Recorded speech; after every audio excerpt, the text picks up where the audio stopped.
All right, this is probably a good one to really look at here. It's blue versus, I think it's blue versus black. So here we have 16 and 17. 16's in the 1, 17's on the right. And they're in the 2 or the 3. But I think one of the things you have to think about is we're clearly play 1 here, but I think we're 1-3 with a deep 6. So obviously we're trying to have this pass back between both 16 and 17, and it looks like 17 probably should have held sailing on starboard back to the middle of the race course to allow boat 16 to make the pass back happen. You know, tacking back to the outside, R16 kind of tacks over there, and at this point we should probably be 16 should be sailing downwind towards boat 12 to get them.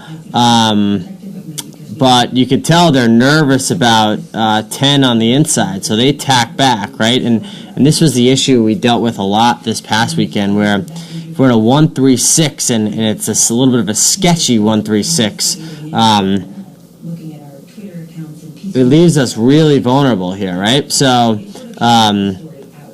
we have boat 10 coming across. You guys can see how much water movement there was today. 10's coming across, and 10's clearly in the 2 here.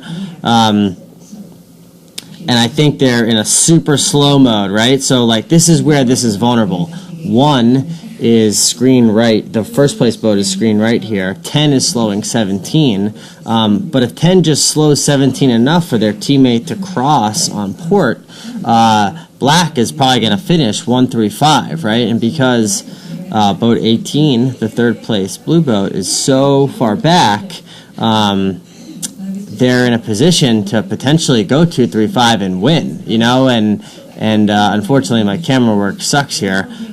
It's a really close finish. I don't really know which team won, but that's where it's clear if we're going play 1, we have to make that commitment to make that pass back happen. And if you're trying to get that pass back to happen, you know, sailing towards your teammate is a really important thing to do to kind of set up the pass back.